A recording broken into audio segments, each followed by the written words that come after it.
The Southern Republican Leadership Conference wrapped up Sunday, and the GOP is fired up for upcoming midterm elections. Sarah Palin was the crowd favorite, and Mitt Romney, who was a no-show, won the straw poll. CBSNews.com's Brian Montopoli was in New Orleans for the conference and joins us now from New York. Give us your little summary of what you saw and what you thought, Brian.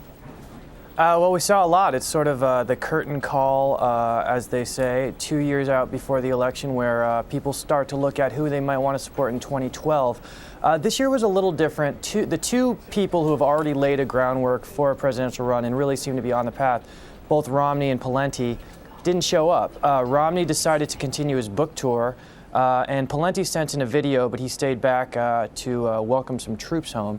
That's not to say there wasn't action. Palin gave a speech that was incredibly well received by the crowd, but I think with Palin we actually saw an interesting moment where perhaps she is turning into something more of an icon or a mascot for the Republican Party, someone everyone loves, but isn't necessarily looking at as a candidate, more as a sort of rallying point. Well, that may have been exemplified by the straw poll results. To make sure I got this right, you keep me honest on this. Mitt Romney won, but only by one vote.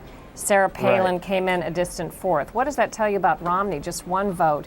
There is no front runner that's far and above the star of this party right now? I mean, if there's a front runner right now, it's Romney, but it is very early. And keep in mind, these straw polls can be easily manipulated. Ron Paul came in second, who has a very passionate fan base, but who probably isn't going to be the Republican nominee for president. Both Romney and Paul had supporters there who had spent money to bring in conference attendees and therefore straw poll voters. Now, Romney got what he wanted out of this, or rather Romney's supporters got what they wanted out of this, which was the headlines that said Romney wins straw poll.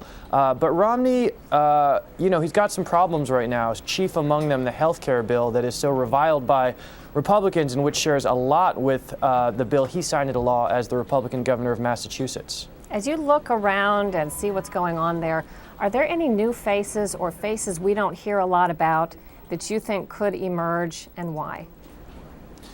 You know, I think it might be someone that we're not talking about right now, but there were a couple people there who are worth mentioning. One is actually Rick Santorum, who you might remember. He lost his re-election bid in 2006 in Pennsylvania, big social conservative, and became a real target of the left for some of his comments on homosexuality and some other issues. He's eyeing a presidential run, and he gave a speech that was well received. I don't think he's lit anything on fire yet, but there's a good chance he's going to be hanging around. Another guy to look at is Mike Pence, who's a member of the GOP leadership from Indiana. Gave a really nice speech, I thought, and won over the crowd. I think when you see him on TV, you see a soundbite, he maybe comes across a little wooden, but giving his speech and given a little time to sort of flex his rhetorical muscles, he did a nice job, and I think the conservative activists here liked him quite a bit. Yeah, big anti-earmarker. How unified is the Tea Party and the Republican Party? And do you get the sense that the Republican Party is still trying to figure out how to try to use that to their advantage and not their disadvantage? You know, one interesting thing at the conference was there was one questioner who said, "I'm not a Republican, I'm a Tea Party member." Got huge applause from the crowd. And keep in mind, this is meant to be a Republican sort of establishment conference. So, I think everybody wants to be a Tea Partier right now. And the question for the Republicans is how they make sure that translates into votes for them and doesn't split their party too much. In our final moments, tell us what the status is of RNC Chairman Michael Steele, who has been controversial. Remind us a little bit about that and what you think his short-term future holds.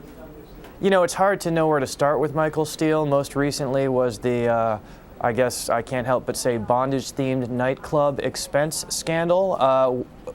He's also had a number of issues in the past.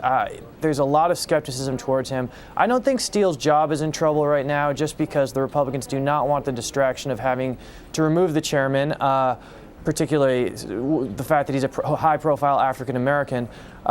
What I do think they want Steele to do is just to stop talking, to take a lower profile, and to focus more on the sort of hard work of fundraising and less on being out there sort of as a big personality. Very interesting. Thanks so much, Brian. And you can catch Brian's reports from the SRLC and the latest news from the Nuclear Summit on CBSNews.com's Political Hot Sheet.